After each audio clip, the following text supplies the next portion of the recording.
17th century version of mythology. Yep, once upon a time, long ago, people would read books for their recreational mathematics.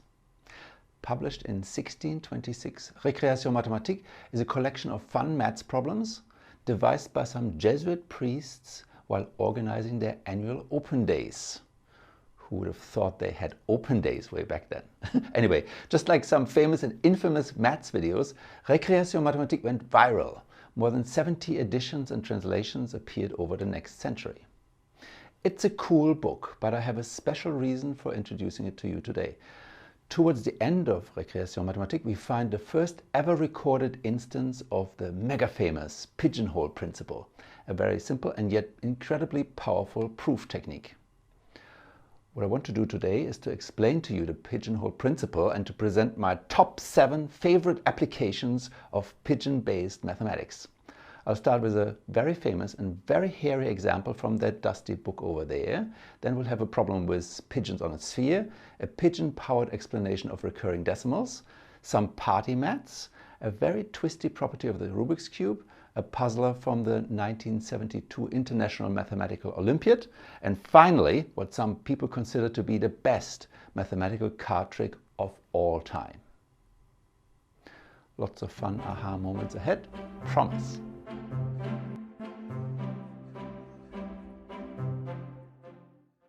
Okay, so to start the hairy ball rolling, let me ask you a question.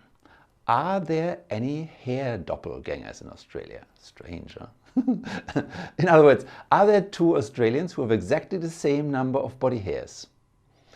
Okay, that's an easy one, since 2 people with no hair at all will have the exact same 0 hairs. And it turns out that there are quite a few such people, since alopecia universalis, a medical condition that results in the loss of all body hair, affects about 1 in 4,000 people. Okay. So let's change the question and just consider people who have some body hair. So, are there 2 hairy Australians with the exact same number of body hairs? What do you think? How could you possibly find the answer to this question?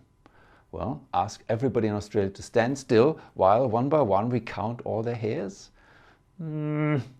Australians tend to be a sporty lot and standing still is not their forte, so maybe not. Well, it's actually very easy to decide this question in a very sneaky way. First of all, let's figure out roughly how many hairs we're talking about. The average number of hair follicles on a human body is about 5 million, so it's probably safe to say that the absolute hairiest Australian has no more than 6 million hairs. Next, evacuate 6 million Australian houses and label them 1, 2, 3, up to 6 million. There, that's house number 6 million at the bottom. Now imagine moving all the Australians, all 24 million of them, into these 6 million houses. Each Australian counts the number of hair on their body and moves into the house with the corresponding number. Got it? 24 million Australians crammed into 6 million houses. Obviously, that means at least one house, probably tons of them, will end up with more than one occupant, right? But what does it mean for 2 people to be in such a house? Yep, it means those people have the same number of hairs as the number of that house, and so the same number of hairs as each other. Ta-da! We just proved that at any moment in time there are hair doppelgangers in Australia. Amazing argument, isn't it? Really no work at all. And as well as amazing, the argument is really weird. Think about it. Although we can be absolutely certain that Australia has hair doppelgangers, the argument gives us absolutely no clue about how to find such hairy twins. Very strange. There's also another thing the argument fails to tell us. Take any hairy individual, say Einstein there, then the argument doesn't promise us that Einstein ever had a hair doppelganger anywhere in the world. As I said, the argument itself is usually referred to as the pigeonhole principle, and you can probably guess the origin of the name, right? If there are more pigeons than pigeonholes, then once all the pigeons are housed, at least one of the pigeonholes has to have more than one pigeon. Pretty obvious. Oh, and here's the part of the 17th century book that deals with the hair example. If you know a little French, it's very much worth having a closer look, not least to find out how exactly a 17th century mythologer went about explaining things to a general audience. I link to a digital copy in the description, as well as to a nice mathematical intelligence article about the history of the puzzle and the pigeonhole principle. Now, suppose you have lots of pigeons. Then you'll be guaranteed that there's a pigeonhole with plenty of pigeons. To be precise, if you have m pigeons and n pigeonholes, then you can be sure that at least one of the pigeonholes contains at least m over n pigeons. Okay. Also pretty obvious when you think about it for a second. So, for example, with 15 pigeons and 6 holes, there is at least one hole with 15 divided by 6 pigeons. 15 divided by 6, that's 2.5. Okay, and no, no pigeons were hurt in the production of this video. We don't deal with half pigeons. So we round up 2.5 to 3, and we can be sure that once all the pigeons are housed, at least one pigeonhole will contain at least 3 pigeons. Applied to our hairy Australians, we have 24 over 6, that's 4. So we can be sure there is at least one club of 4 Australians with the exact same number of hairs. So things are even more hairy in Australia than they appear at first sight.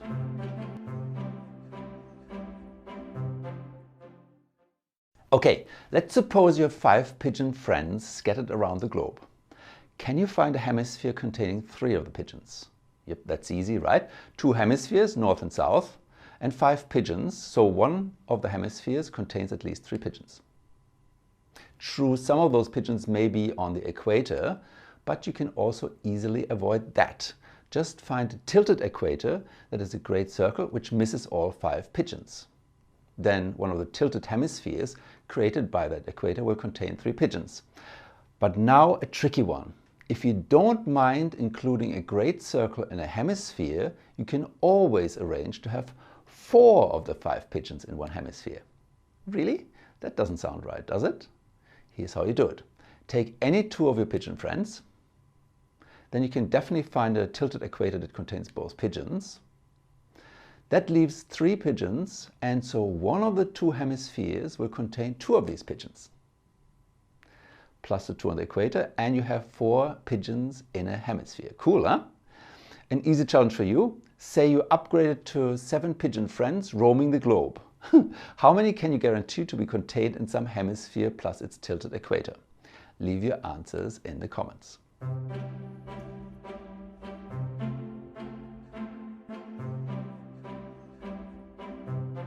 Of course, we all know what fractions are. 3 over 4, 5 over 3, and things like that. But it gets a little trickier if you want to express fractions as decimals. Sure, 3 over 4 is 0.75, and 5 over 3 equals 1.66. Those 2 are easy, right? Well, we had to sneak in those infinity dots when no one was looking. But what about 7 over 13? How can we recite that? And is 0.676767 and so on a fraction? Not so obvious. Well, as most of you know, the fractions are exactly the numbers whose decimal representations have infinite repeating tails. Wait, what? All have infinite repeating tails? What about 3 over 4? There, no repeating tail. Well, the way I look at it, even 0.75 has an infinite repeating tail of zeros. Anyway, if you include the infinite tails of zeros, then the fractions are really exactly those numbers whose decimal expansions have infinite repeating tails. But do you know why the fractions are exactly those decimals? I'm guessing quite a few of you don't. So let me demonstrate this fraction decimal correspondence by fitting a flock of infinitely many pigeons into finitely many pigeonholes. Okay, let's pick a fun fraction like the one over there. Does it look like fun? Maybe not, but we'll find out why this fraction is special when we calculate its decimal expansion. To do that, we divide 355 by 113. We'll remember our long division, right? Okay, here we go. 113 goes into 355 3 times. 3 times 113 is 339, and so we get a remainder of 16. Next, add 0 to make the 16 into 160. 113 goes into 161s. 1 times 113 is 113, okay. Remainder 47, and so on. Now we can continue, well, forever.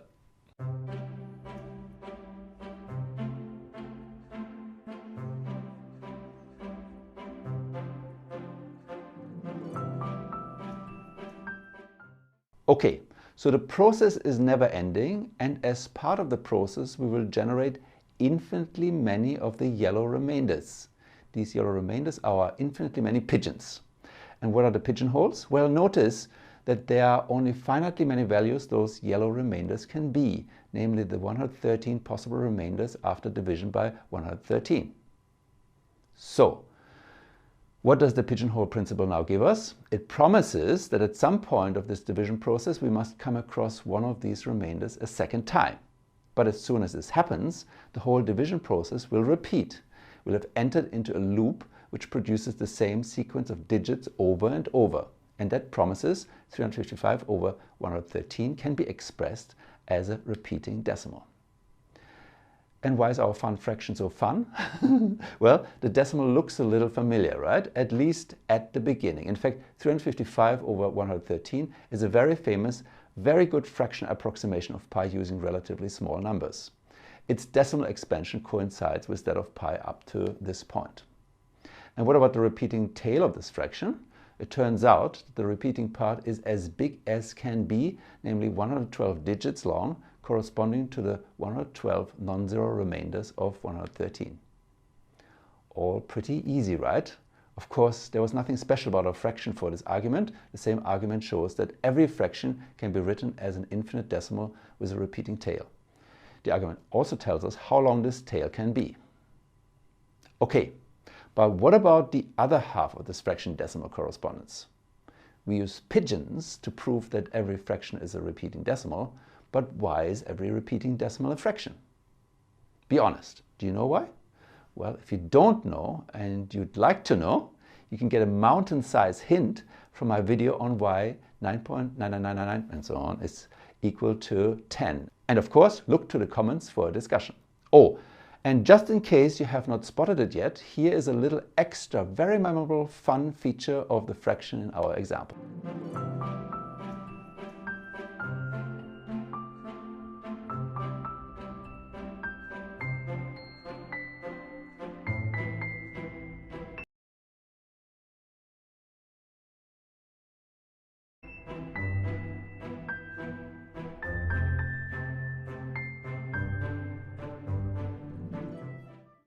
Okay, here's a famous one. You go to a party, and as usual at a party, people shake hands with all their friends. Okay, with COVID, we're having a lot of fewer parties and handshakes, but let's imagine the good old times. So people at our imaginary party are shaking hands. Some will have lots of friends and do a lot of shaking, and others may have only a friend or two there. But no matter how many guests attend the party and whatever shaking of hands transpires, there will always be at least 2 guests who shake hands with the exact same number of people. Nice, huh? And no pigeons inside, unless it's a pigeon party. Okay, lame joke, but I couldn't resist.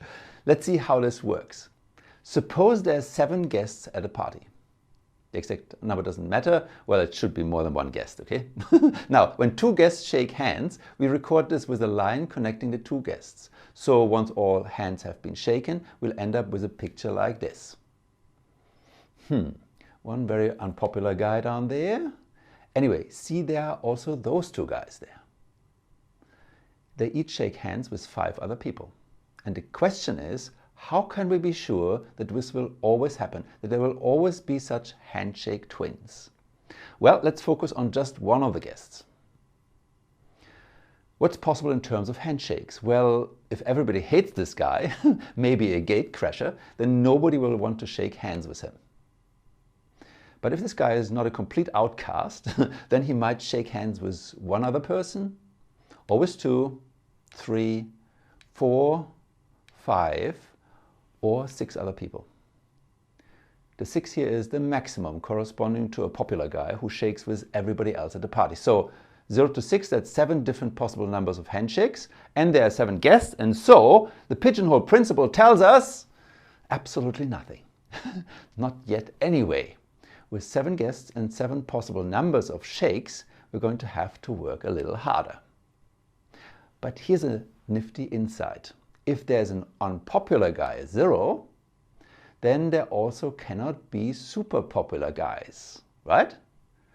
And Mr. Popular could shake hands with everybody else, but not with a 0 guy. And the converse is also true. If there's a Mr. Popular who shakes hands with everyone, there cannot be a 0 guy.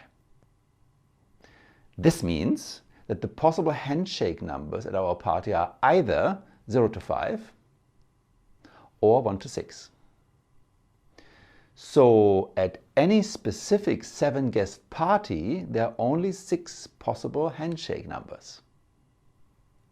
And yep, now the pigeonhole principle works. 2 guests must shake the same number of times. Ta-da! Very pretty, isn't it? You got it? Good. Then here's a challenge for you. Try to prove this advanced pigeon party theorem.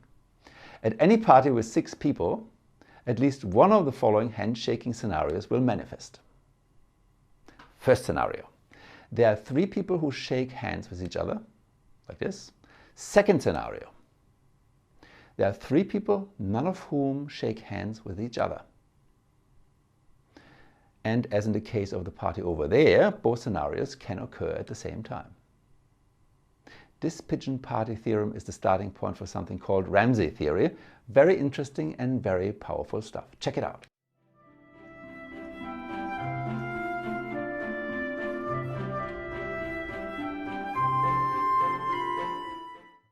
Okay, of course, all of you are familiar with the Rubik's Cube. And most of you will know, at least in principle, how to solve it. The trick is to have up your sleeve 3 or 4 algorithms, set combinations of moves. Then using these few algorithms over and over in the correct order, you can solve the cube. However, if you started with a solved cube, something cool happens. Take a solved cube and consider just one algorithm. Use that algorithm over and over on the solved cube. Then, no matter what algorithm you choose, you will eventually end up with a solved Rubik's Cube. Pretty surprising, right? For example, suppose your algorithm is the following 2-move combo. First twist the top side clockwise, and then twist the left side counterclockwise. When we do this over and over, this is what happens.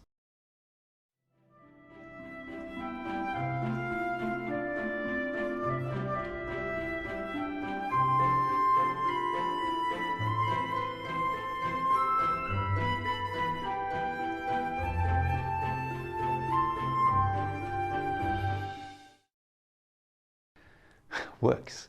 And even if you know it's going to work, it's a little hard to believe until you see it, isn't it? For our algorithm, it turns out we had to repeat it 63 times to get back to the solved cube. And again, what I'm saying is that this will work with any algorithm whatsoever. Start with a solved cube and repeat your algorithm over and over, and after enough repeats, you'll have a solved cube again. Why does this work? Well, it's pretty similar to the fractions example earlier. It amounts to fitting infinitely many pigeons into finitely many pigeonholes. Let me explain. First, our pigeonholes. The Rubik's Cube has this many different configurations. That's a lot of configurations. It's not infinite. And these finitely many configurations are our pigeonholes.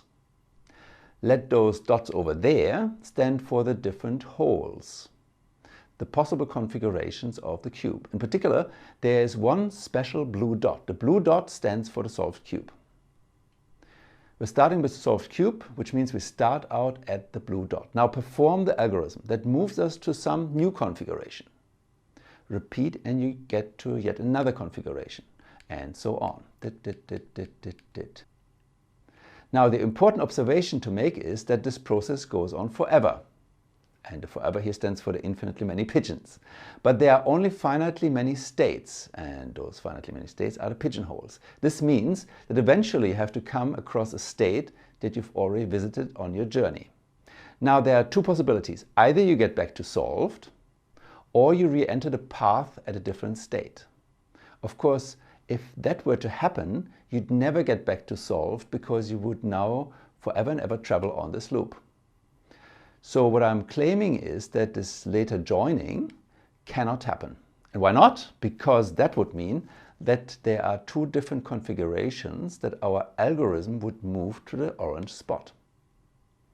And that is definitely impossible, since our algorithm is reversible. What I mean by this is that if your cube is in a certain configuration and you execute an algorithm, then by reversing the moves of the algorithm, you must end up where you started. That means it's impossible to use the algorithm once to reach a new configuration from two different starting configurations. That is, that orange dot in the diagram is impossible. Very neat. Okay, so our algorithm, whatever it is, just loops us back to the solved cube and then goes on looping. Actually, the same is true no matter where you begin. The algorithm will loop you back to that beginning configuration. Let's say you start here, okay, go for it, there, another cycle. In fact, it's easy to see that this second cycle has to be of exactly the same length as our first cycle. This means that all the zillions of Rubik's Cube configurations will be split into disjoint cyclical journeys of equal length. That also means that the common length of our cycles must divide the total number of configurations, that monster number up there. And you can check that 63, the number of times we had to repeat that first algorithm I showed you, that 63 divides our monster number. That's nice, isn't it? And there's another surprise lurking just around the corner. So might as well just tell you about it. How long can an algorithm cycle be?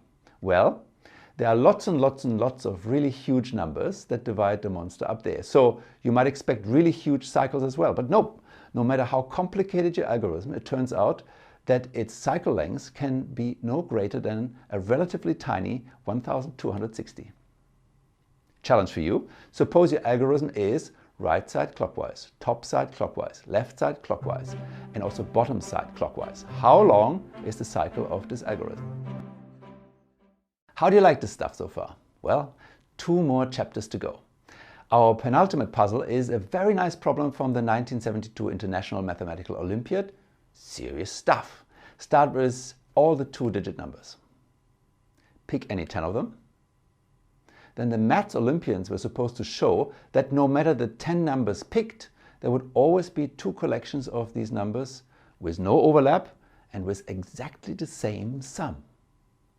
So in the example there, we've chosen a blue collection and a green collection, and each collection sums to 125. 10 plus 22 plus 93, that's 125, and 17 plus 29 plus 37 plus 42 is 125 again. And that's always true, no matter the 10 numbers originally chosen. That's pretty amazing, isn't it? So how are we going to show this? Where are the pigeons and pigeonholes that will help us? Actually, that's pretty easy. The pigeonholes are the possible sums. So what's the smallest possible sum you can get in this scenario? Easy, right? The smallest possible sum is 10, corresponding to the collection of just the one number 10. What about the largest possible sum? Well, that would be the sum of the largest 9 2-digit numbers, right? And so the largest sum is definitely no larger than 91 plus 92 all the way to 99, which is 855. And then from 10 to 855, that's 846 possible sums, 846 pigeonholes. What about pigeons? Given 10 chosen numbers, we have to figure out the number of possible collections. Those 10 circles represent our 10 numbers. Now, for any collection of these numbers, each number either is in the collection or it misses out. So 2 possibilities for each number. That means that there's a total of 2 times 2 times 2, 10 times. So 2 to the power of 10 is equal to 1024 possible collections from these 10 numbers, right? Almost. Those 1024 collections also include the collection with none of the 10 numbers and the collection of all 10. But these all or nothing collections don't work for us since we actually want 2 non-empty collections. So we'll leave those ones out, giving us 1022 possible collections. And so there you have your pigeonholes and pigeons. Great. So there are definitely always 2 different collections that have the same sum. But we're not quite done. Can you see why? Oh, the problem is these two equal sum collections may have overlap, and those annoying Olympiad examiners asked for non-overlapping collections. So we'll either have to be happy with the partial credit, definitely not bad result for Olympiad problem, or we have to think a little more. But just a tiny bit more. If there's a few numbers common to both collections, we can simply remove those numbers from both collections. Then, since we're removing the same numbers from both collections, these new collections will still have equal sums. Success! Full credit, and as soon as we've completed the other 9 Olympiad problems, we can go and claim our gold medal. What a great problem and what an amazing solution, don't you think? And having successfully navigated the Olympiad, here's your challenge. Find 7 integers from 1 to 100 such that no two different collections from those numbers have the same sum.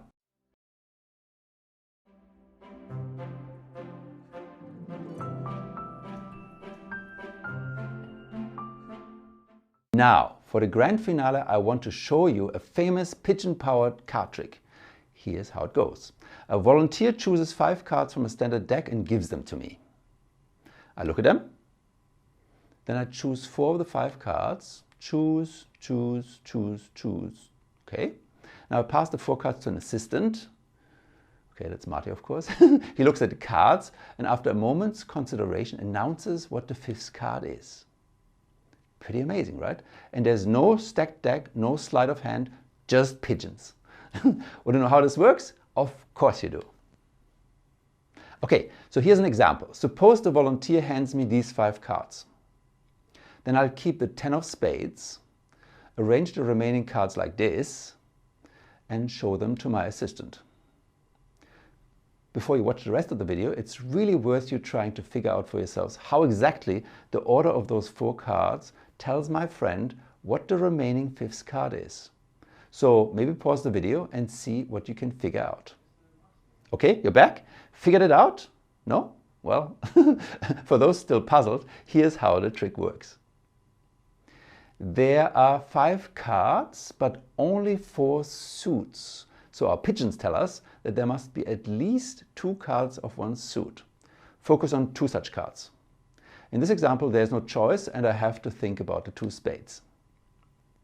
Okay, our pigeons have done their job, they can go and relax now. Now imagine all 13 spade cards in a circle and highlight our 2 cards, the 6 and the 10.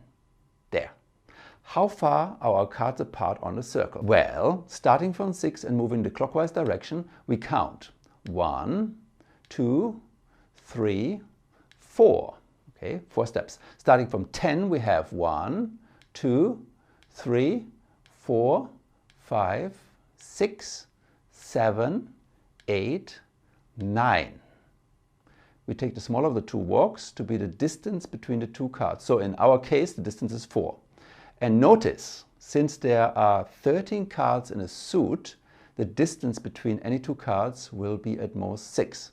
Okay, back to our example. The distance is 4 with the start card 6 and the end card 10.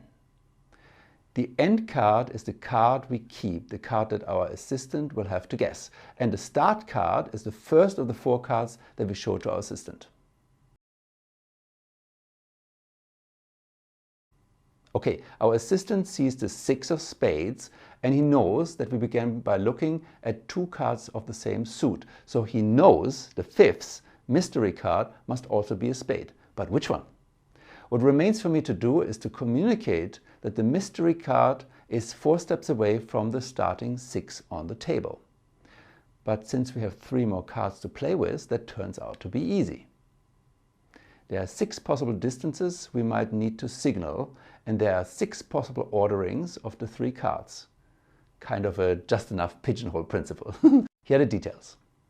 We can think of the 52 cards of a standard deck being arranged in a natural dictionary order, with suits counting first. So C for clubs comes before D for diamonds, then hearts and then spades. And within the suits, cards are ordered as usual. Ace, 2, 3, 4, 5, up to Jack, Queen, King. This means that the dictionary order of the 3 remaining cards in our example is this. Got it? the Jack of Diamonds comes before the Five of Hearts because D comes before H. So we have a bottom card, a middle card and a top card. And now we label the different orderings of the 3 cards from 1 to 6, again as in the dictionary, like this. BMT in this order stands for 1. And this is 2, 3, 4. And since a distance of 4 is what we want to communicate, this is the arrangement that we show our partner. Okay, ingenious, isn't it? I really hope you like this one. It's called the Fitch-Cheney 5-card trick, named after the mathematician William Fitch-Cheney Jr., who invented it. In fact, some people think this is the best mathematical card trick ever invented. And to finish off, a practice hand for you. Let's say you are my assistant and I show you these cards. What's the card that I'm holding in my hand? And that's all from me today. I hope you enjoyed these proofs, all based on the super simple pigeonhole principle. Which of the proofs did you like best? Which the least? Please record your rankings in the comments. It will be interesting. Well, and then, until next time, stay safe.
Warning.